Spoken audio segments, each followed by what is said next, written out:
This week on The Week Ahead, a new Congress gets started and we analyze what they have to do. Plus, we put our enormous national debt into perspective and you won't believe it. Welcome to The Week Ahead. I'm Frank McCaffrey. A new Congress has taken the helm in Washington, and pardon the cliche, but their work is cut out for them in a big way. Americans have lost faith in their government, and this new Congress has to restore it. For more on this, we're joined by Americans for Limited Government President Bill Wilson. Bill, what can these guys do to restore confidence in Congress? Well, we've had a good start to restoring faith in Congress. Just already, we've had three things as we kick off this week in this new Congress that I think are very encouraging. First, Speaker Boehner has put aside all of the hoopla and gala and parties and is taking a very humble and, I think, thoughtful approach to the work ahead. That's in such sharp contrast to Nancy Pelosi, who had, in effect, a coronation. Parties and galas and all sorts of expense, which kind of previewed the way she was going to approach things. So that's the first thing. I think it's a very good early sign. Secondly, we're going to have two rules changes coming in that will be enacted by the Republicans later this week. One restricts what the Appropriations Committee can do with money that they save. In years past, they'd save something and then they'd go spend it on something else. The new rule says if you cut an appropriation, that money is saved, really saved. We don't spend it. That's a huge win. And the empire, the established order of things, tried to get Boehner to back off of that rule, and they failed. That's a very good sign. And then the second rule, which I think is the third item we want to look at, has to do with taxes and what's called pay-go. And in times past, they would simply do a lot of accounting tricks to say, oh, well, this new program's paid for, when in fact it wasn't. What the Republicans are pushing is a rule that says you must show the program you are killing, that you are cutting if you want to increase spending. And that's a really positive change. All of these things, though, are just indicators. We haven't had any real motion or action yet, and I don't think you're going to see any this week, but these are very good first steps. Bill, these new members of Congress appear to be very hungry, but the cynic in all of us thinks that probably after a year or two in office, they're going to morph into big government drones. Do you think that will happen? I think it's always a possibility, and I guess if you were an odds player, you'd say the odds are that that's how they come out. But, you know, look, the biggest fear I have is that this $1.5 trillion that has now been flooded into the economy will give us a short-term high.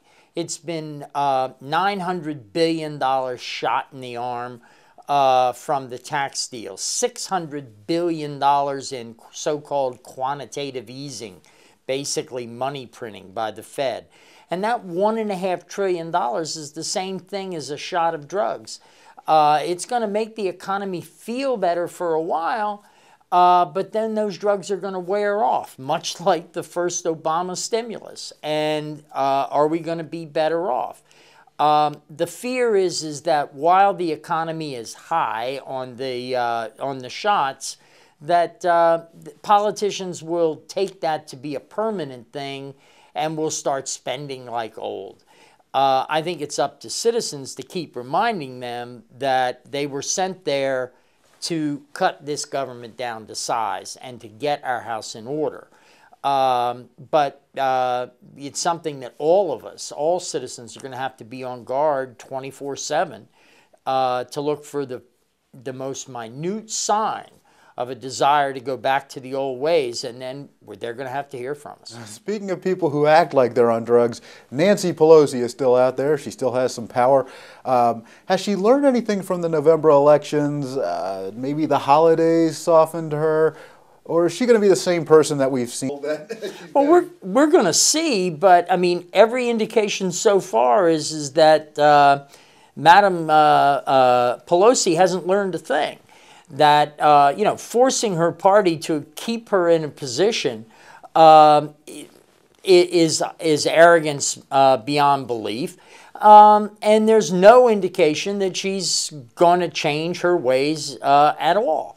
So we're going to have we're going to have this spectacle in Washington of Nancy Pelosi continuing her imperial, arrogant ways as if nothing has changed. It has all the earmarks for multiple temper tantrums, and really it's a Greek tragedy. Thank you very much, Bill. Our national debt has been a hot topic of conversation. Perhaps you've talked about it around the water cooler, and you've heard that it's inching towards $14 trillion. Now that sounds like a lot of money, but most people don't realize exactly how much that is. We here at Americans for Limited Government stacked it up for you, and here's what we found. People don't understand just how massive the federal government debt is. It's almost $14 trillion. That's almost incomprehensible.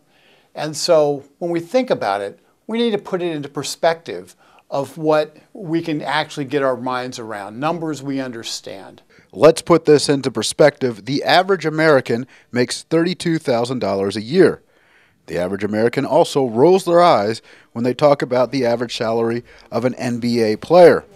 Pro basketball star Kobe Bryant makes $48 million a year, dwarfing the average American salary. Another American well known for his wealth, Bill Gates, has a reported worth of $53 billion, and that dwarfs Kobe Bryant's salary. Then there is the Fortune 500, with major companies such as ExxonMobil, which has an estimated annual revenue of $285 billion. The largest company in the country, Walmart, has an estimated revenue of $408 billion. This is even bigger than Bill Gates, Kobe Bryant, and the average American salary. We look at Walmart and ExxonMobil and Kobe Bryant's salary and the like.